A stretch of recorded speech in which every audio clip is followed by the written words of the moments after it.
to the Conversation Podcast by the Immigrant Storyteller. My name is Stephen Saper, and today is January 29th, 2026. Today we're going to talk about the Oscars, the big award show that has everybody talking every year. Obviously, there is a build up to it. You know, a range of different shows that pretty much hype the films that have been made, mainly by studios. There's a big campaign behind every film.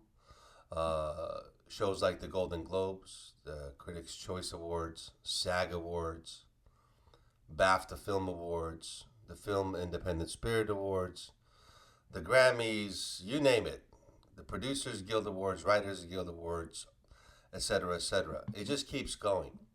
And this is part of the machinery of filmmaking, or better yet, Hollywood, the entertainment business. So what I talk about on my show has to do with entertainment, obviously mental health, and everything else that comes along within the industry, and obviously technology, personal beliefs, and you name it.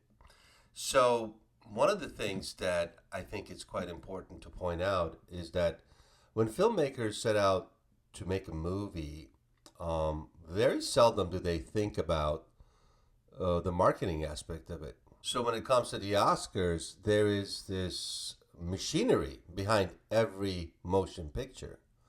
And it's no joke. I mean, there was times where I remember in 2022, the film To Leslie earned Andrea Riseborough the Best Actress nomination for 2023. This was a grassroots social media campaign driven by mainly celebrities and industry support, in a sense, not the actual Oscars Academy.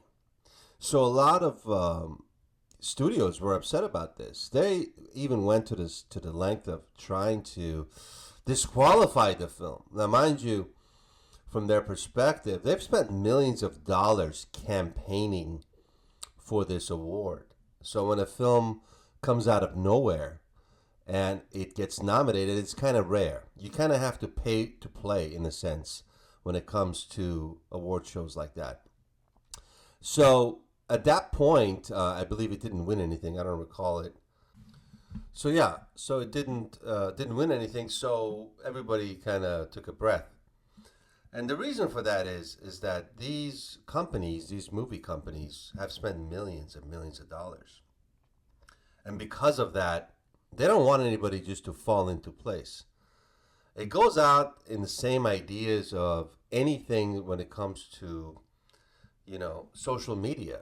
I mean, when you look at social media, the way some of the things are, what dictates what blows up and what doesn't. They call it algorithm. Sure, there is an algorithm where you see a monkey do a dance and it gets 1 million views. But if it's anything with substance or brand that is behind the content, you kind of have to strategically maneuver around that. And that includes spending money trying to get it to where it needs to go. And that's the game when it comes to the Oscars and the big award shows. So there are different elements that come into play. The red carpet itself. The clothing, the designers, everything is branding. It's a complete system of setup. It's all strategically maneuvered. And that's where some of the celebrities, like recently Russell Crowe, has come out and said, hey, this is more of a popularity contest at this point, and it's really not about winning, valuing your film in a sense. And in a way, he's right. And this is something going back to the point of what I was talking about. When independent filmmakers make their movies, you can make the best movie in the world. Unless a studio comes in and backs it up and spends money to get it seen, it is an extremely difficult path. So, for example, Anora, directed by Sean Baker, it was distributed by Neon, was in 2025. It won a bunch of Oscars. The production budget for that was around $6 million, based on what they reported. But the studio went out and spent 18 million, based on what it was reported, a 3-to-1 ratio, to get the movie seen, to compete in the Oscar campaign. So what does this mean? This means that there are two separate, call it companies or departments. So if you're looking at it in the same under the same roof, but they're two separate entities. Making a film is one thing. Getting it seen is a whole other thing. And this is where we cross the paths today. And this is where I'm pointing out what I want to talk about, because this is important. Because the average audience doesn't know any of this. I mean, when was the last time you sat down and watched the Oscars? It used to have millions and millions of viewers. Yeah, shrink down. The numbers keep shrinking down, around 7 to 8% each year. So what does this mean? Are people watching TikTok? Yes, they are. Are they watching 20-second clips? Yes, they are. Is the actual viewing changing? Yes, it is.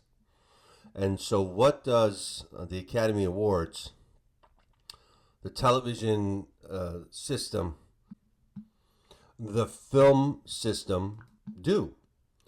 Well, now you have movie stars like Leonardo DiCaprio doing podcasts. They know the value. They know where the audience and the eyeballs are going. So they are jumping on this organic movement that has happened within the social media, new generations of people who watch entertainment. Now, mind you, I'm calling it entertainment because that's what it is. It's no longer films.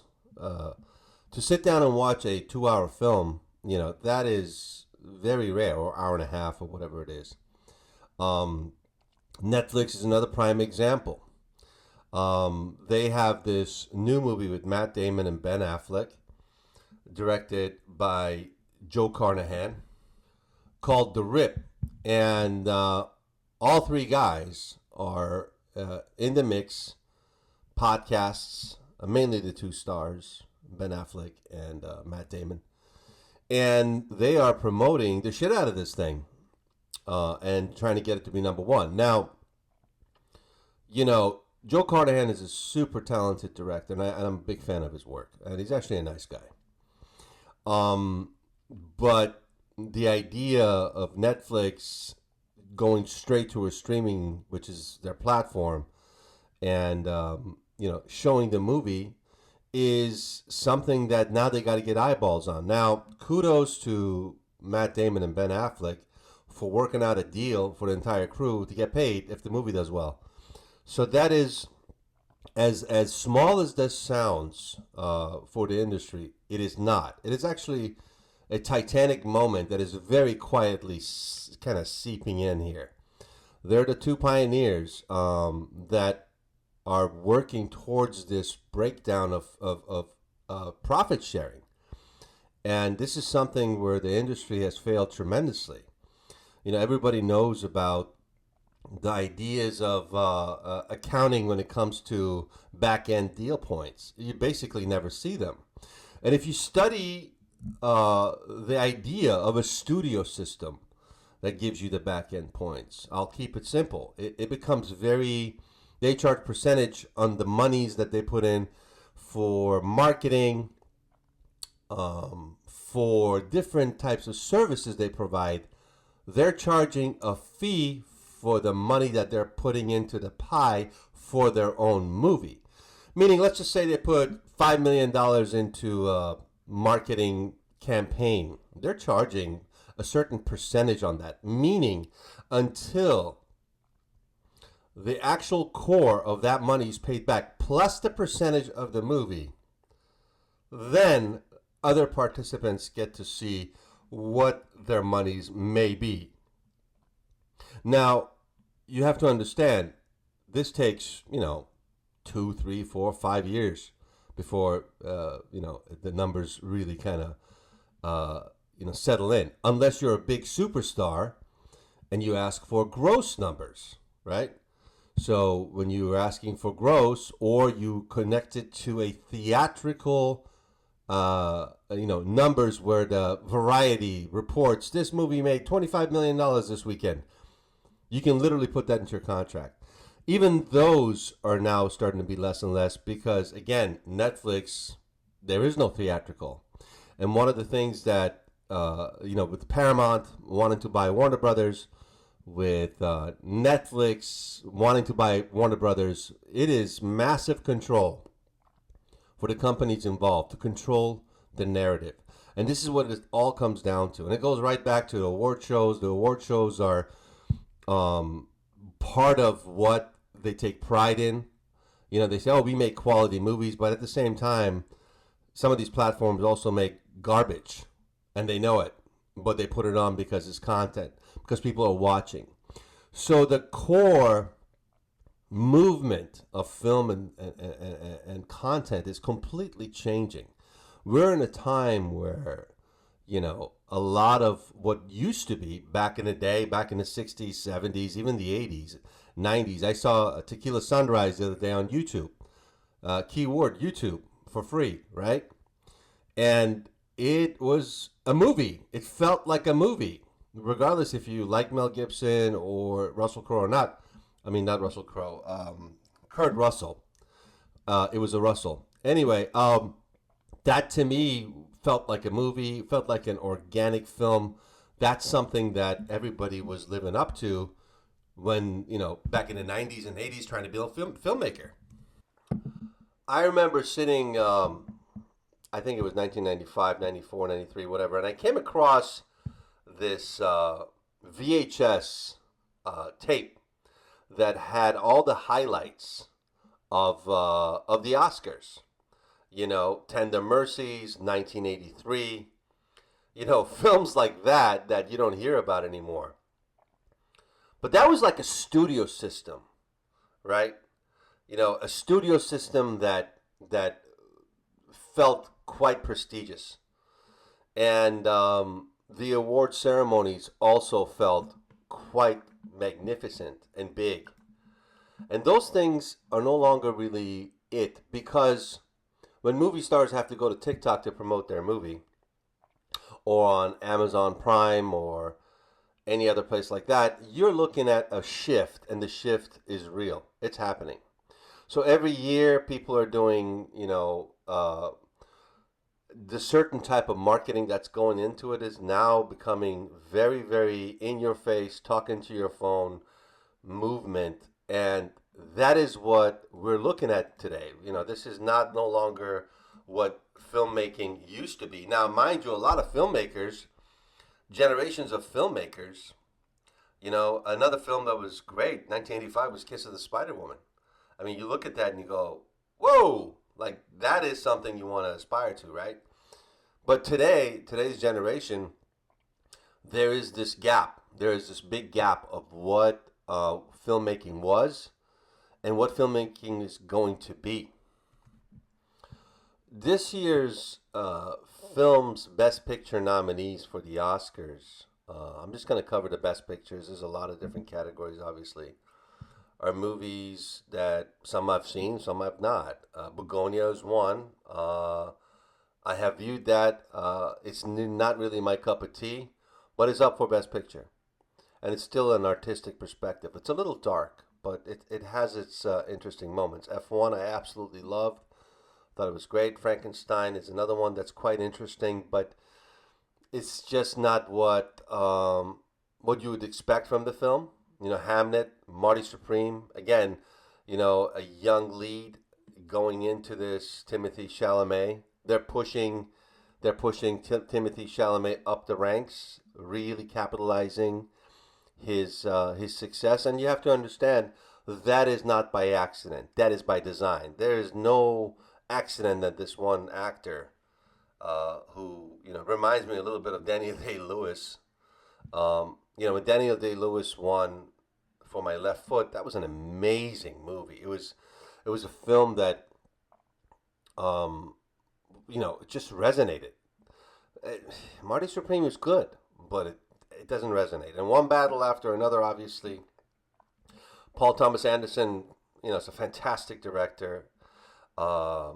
and you have Leonardo DiCaprio, obviously, in that. Benicio del Toro stole the show amazingly. The Secret Agent is another one that I don't know much about. I haven't seen that one. And then there's the Sentimental Values, and then Train Dreams and Sinners. Now, Sinners, I have a personal connection to.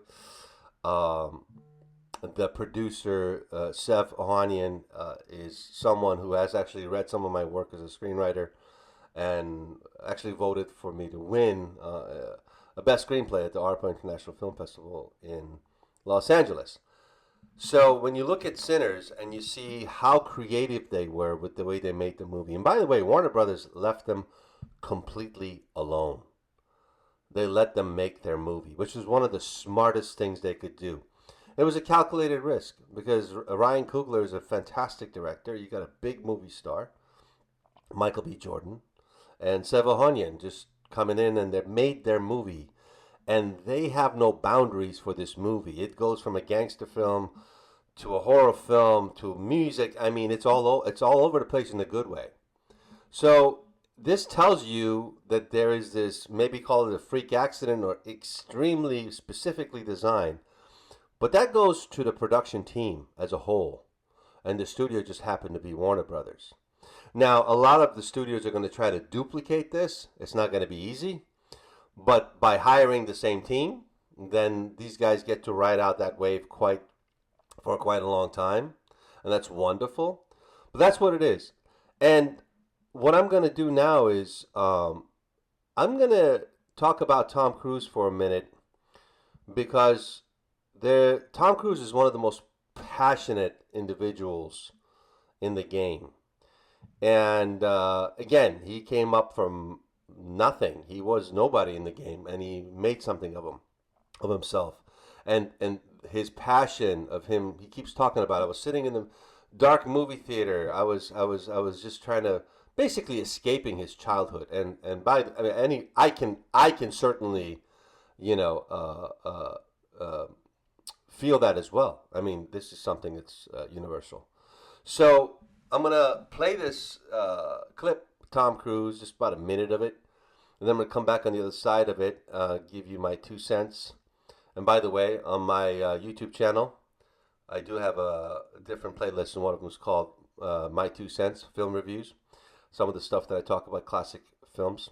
You can catch this podcast on Apple, Spotify, and YouTube. The website for this podcast is convpod.com. And here's a Tom Cruise clip.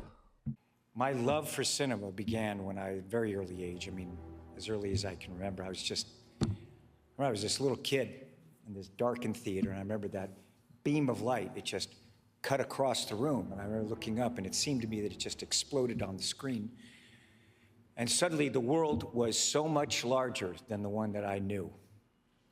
Entire cultures and lives and landscapes, and all of it was just unfolding in front of me. And it sparked something in me.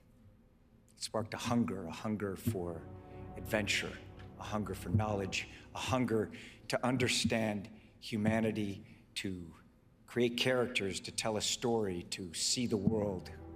And it opened my eyes. It opened my imagination to the possibility that life could expand far beyond the boundaries that I then perceived in my own life. I remember being a little kid, I worked every job I could to earn the price of admission. When I didn't have enough, I just figured out. And this is why I became a filmmaker. This is why millions of people around the world wanted to be a filmmaker. Because of those flickering lights, the storytelling, the escapism, the drama, the imagination. That's what made films beautiful. And that's also what made films beautiful in a theater with other people, where there was a community that everybody connected to. You didn't feel alone. You didn't feel isolated. You felt as if being part of something. By paying, I don't know, $3, $7, $10, whatever the tickets were up to today, $17. That price to get into that theater, to connect to that film, to let that film sit with you pretty much for the rest of your life is why people got into film making, why people got into acting, screenwriting, cinematography, editing, makeup, wardrobe, to be part of that journey, to be part of something that much bigger than ourselves. And that is the journey of making films. The part we did not count on as independent filmmakers is to actually get your movies, once you do them, for them to be seen on platforms and to be noticed, like, Top Gun when it came out back in the 80s. That is a lot rare these days, much more rare than it was. There are a lot of gatekeepers in the business, and the decisions are made based on fear rather than inspiration, based on budgeting, money, risk, and all of that makes complete sense. So we have to find a balance as artists and have the confidence to move forward. I want to thank you for spending time with me here. Please follow me on Apple, on YouTube, Instagram, and Spotify. And don't forget, if you'd like to get information on events coming up, follow me on convpod.com. That's the website. And till next time.